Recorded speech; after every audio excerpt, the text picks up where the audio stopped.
Hey guys, this is Jackie from Jack Gets Lost in a Book Hole. First, I want to tell you everyone that I decided to do a new way of organizing my books again because I'm obsessed with reorganizing them. So now I have them in alphabetical order, not by author but by title. Starting actually over there where you can't see, I have a little like a piece of furniture that has shelves that my parents used to be my parents. Like a lot of my furniture was my parents in our old house. And this piece was actually where they would put their TV, but then they gave it to me and it has shelves that go with it. So I put A through I think C over there, and there's a bunch of other type, like some of my CD cases. Yes, I still have CDs because I use a Walkman. I'm a 90s kid, what do you expect? And then like some magazines and stuff, and I have a script, the actual screenplay of Moulin Rouge. I have a copy of that too. So there's a bunch of other stuff, and then there's books that aren't actually books. But anyway, I just wanted to share that because I feel proud when I reorganizing my books. And the rainbow shelf just wasn't looking as pretty. So, but I thought I would do well, first I want to apologize because my voice, I still have my cold, so my voice sounds really, like, congested right now. So hopefully I will try to be as clear and concise as possible with this review. But, that's what I'm doing. I'm deciding to do a review of the Hazel one by Melissa Albert, which I just finished the other day. I don't like to do my reviews right away. Actually, I don't like to do reviews, period, because I always feel like I can never find the criticism, the negative aspects. Like, I can't think of them. I mean, I'm sure that I have some, or that there are things that I don't notice that are not, like, that are negatives for the book. But I don't think about them until after I watch other reviewers. Or I'm just easy to please, and I don't, But anyway, so I really enjoyed this book. I had a lot of fun with it. I loved how well, first, let me tell you what it's about. This is a story of a girl named Alice, and she is the granddaughter of a famous author, a one-hit wonder author of a famous book of fairy tales that is really popular. And these fairy tales are very dark and very morbid. They're like how the Grimm's fairy tales were originally supposed to be. Except for they're very different. They're like very unique, and not all the endings are very happy. Some of them are kind of bittersweet or just bitter, like miserable endings for the characters. So it's Alice, and her mom. They've been traveling and they're kind of on the run from something, but Alice doesn't know what. And all she knows is that her grandmother wrote this book, this Tales of the Hinterland, and that she has never met her mother, and her grandmother, not her mother, her grandmother, according to her mom, wants nothing to do with her, nothing to do with Alice. So, but then, one day, Alice finds her mother has been kidnapped by someone claiming to be from the hinterland. And the only clue is not just, most reviewers just say, that she receives a message from her mother to stay away from the Hazelwood, which is where her grandmother lives. But, also she receives a page from one of the fairy tales. And so, Alice, with the help of a boy at her school that likes her, they go in search of her mom. And for some reason, the characters from the fairy tales that her grandmother wrote seem to be following them. And so it's basically a race against time kind of storyline where she, it's like where she has to find her mother, and there's clues left behind. They keep running into the fairy tale characters. So, that's what that is about. So like I said, I really love this book. I'm in the camp of people that love this book. Now I know, of course, one of the criticisms people give this book is that Alice is a bit of an unlikable protagonist.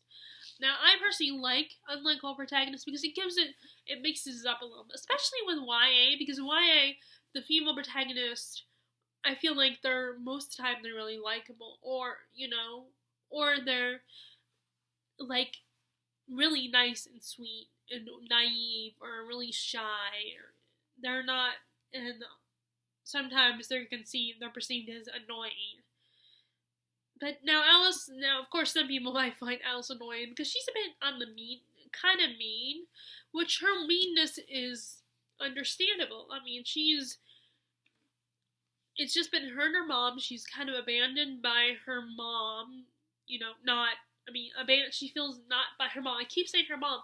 Her grandmother. She feels abandoned by her grandmother because her grandmother wants nothing to do with her.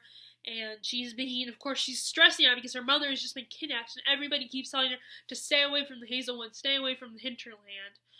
And, when you tell someone to stay away, but someone they love has been kidnapped, that's going to make them even more inclined to not stay away because it's someone that they love that is in danger. So you can't expect someone to be like, you can't tell someone if their loved one has been captured by this entity that, oh, that's not worth it. Like, I get that, of course, in this world, that these horrible things have happened to these people and that has shattered and destroyed them. But when it comes to a loved one, I mean, it's kind of worth the sacrifice. If you're going to die, at least you're dying and saving the person you love most in the world. And Alice loves her mother more than anything.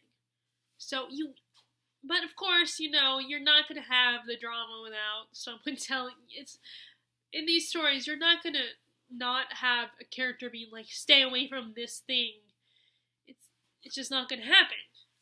Just like you're not going to. One of the tropes I don't like, which is in this book, is when the parent doesn't tell the kid about the world that they're connected to. Doesn't explain why they're like, stay away from this, or why they never told them about this world. Like in the Mortal Instrument series, Clary's mom never told her about being a shadow hunter. And then, of course, lo and behold, the world finds Clary.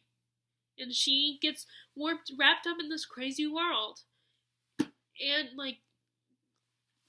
her mom, Alice's mother, never told her about her grandmother's world and of course the mom did that thing. The other thing that bugs me when the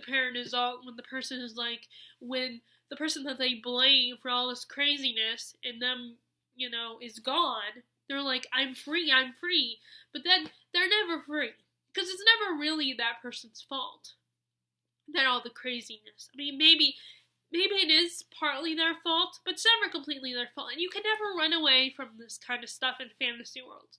And it actually another example of something where I find that happening is in Supernatural, where the vessel of the angel character Castiel's left Jimmy, his vessel, and Jimmy's thinking, oh, I'm free, I no longer have to deal with this. When I'm watching that episode, because it's a the rerun, that episode was on TV last week or something, and I'm thinking while watching that, seriously, you think they're going to leave you alone just because Castiel has left your body? Is no longer... No, they're not going to leave you alone. You still are connected. But it's just, that's some of the things that really bug me. And like I said, it's the reason why I mentioned that is because Alice's mother does that very thing that really, where she's like, oh, I'm free now, and thinking that the world is not going to follow her, and it does. You're not free, and it's not, of course, I think by the end of the book, Alice's mother realizes that, it wasn't her mother's fault. I mean, not Alice, I keep getting the names mixed up. Alice's mother, Ella, realizes, of course, that it's, not her mother's fault about the whole Alice and being connected to this world. Which is all I'm gonna say about that because I don't want to spoil anything. So,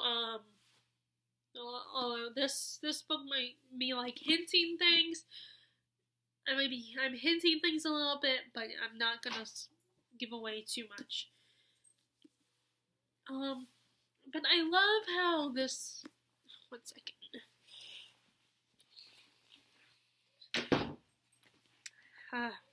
My dog Sophie was deciding to come into the room. Like, I love the fairy tale aspect and how Melissa Albert created her own fairy tales. They felt very whimsical and very much like fairy tales, but they were different. They weren't like the typical fairy tales that you read about, but they still have that same feel, which I really like. And throughout the book, you get at least glimpses of 2 of the stories. You know, you actually hear the actual plot of the story of the fairy tales. Not only 2 of them. But still, that was really cool. And I think this is going to be a series or a trilogy. So I'm hoping we'll hear more. If I'm right, I'm hoping we'll get, like, on Goodreads it said the Hazelwood #1, I think. So I'm guessing that means it's going to be a series. So I'm hoping that we'll get more of the fairy tales. Because we got 2 of them in this, which I thought was really cool. And I want to write my own I would love to write my own fairy tales personally, on a personal note. And reading this book has definitely been a motivator for that. Like, I actually have one that a friend of mine in one of our drama classes, we wrote a script, and as I'm reading it, kind of reminds me of it could potentially be like a fairy tale, like probably like Uprooted or like this book. But anyway, I'm getting off topic here. Like I said, Alice is a bit unlikable, but I liked her. I thought she was really interesting. I mean, sometimes I got frustrated because she was constantly the boy that liked her, that was helping her. She was constantly pushing him away, which drove me nuts. I mean, I get why she did it, because she's probably like, I shouldn't get close to it. I shouldn't get close to people, because her and her mom will probably pick up and leave anyway. And she thinks that the bad luck that follows her and her mom is her fault. Like, she blames herself for all this bad luck that they experience. So I think that's the other reason I think that she's gonna just hurt this guy that likes her. But, so I get it, but at the same time, I was still kind of frustrated. Okay, now my other dog is asking to come in.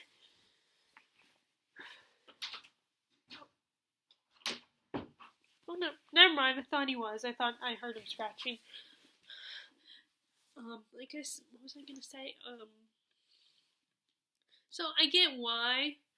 I definitely understand why she does it, but I was still getting really frustrated with her. I want to know more about some of the other characters that Alice comes across, and that are connected to the world of the Hazelwood and the Hinterland. Let's see. Isn't this pretty? Isn't this book so pretty? Like the cover and the inside. It's so cool. So yes, I'm just like everybody else. I definitely see the appeal of pretty covers. Let's see, what else can I say about this book? I'd like to know more about her grandmother. I think that if this is a series, I want to, get to know the grandmother more, because we kind of get a brief glimpse of the grandmother. Like, we get a little bit of her, but of course she's dead since the beginning of the novel. We do kind of meet her spirit, but we don't. But I don't think, I feel like I want more of her. I want to get to know her more. Let's see, what else can I say about this book? It was a very quick, easy read for me. The chapters were short, and it was long, and it was large print, too. The chapters were short. Some of them were longer than others. And it was very fast-paced. And as G Swizzle said on her review, it reads very much like an urban fantasy. Not that I read really any urban fantasy, but it's because it's mostly set in our world. But we do get to go to the hinterland, but we're mostly traveling in our world, and the fairy tales are kind of brought to us. So it kind of reminds me of like Supernatural, but with fairy tales.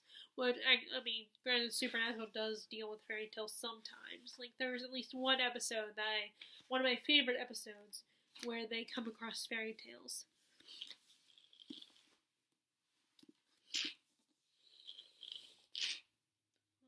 Sorry, I know that sounds really gross.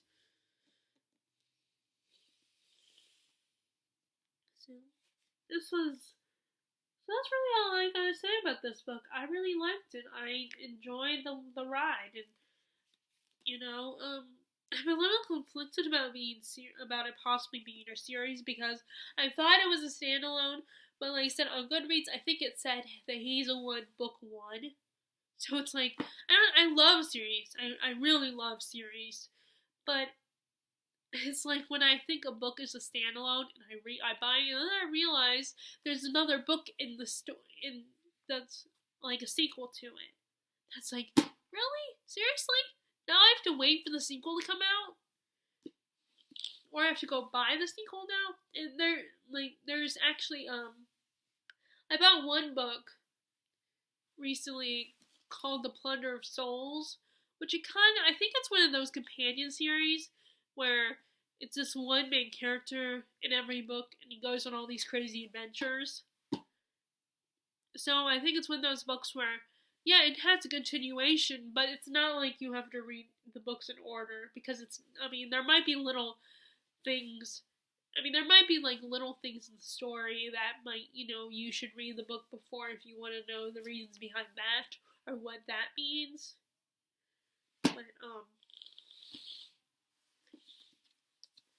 But yeah, but I do think that you don't have to necessarily read it in order. So those are my thoughts on the Hazel one. I'm sure there are what were some things that G Swizzle said besides that she didn't like the protagonist? I'm not trying to copy off her. I'm just trying to think, do I agree with those criticisms? I know she didn't like the protagonist.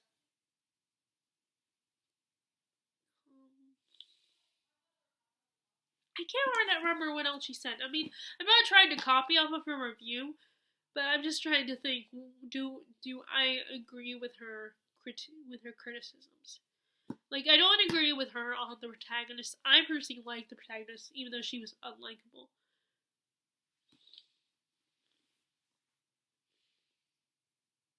So, well, that's it. That's my thoughts on the Hazel one.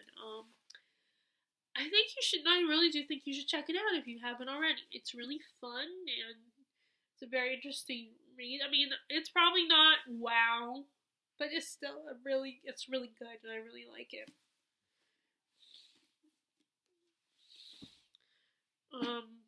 So if you have read it though, what are your thoughts on the Hazel one?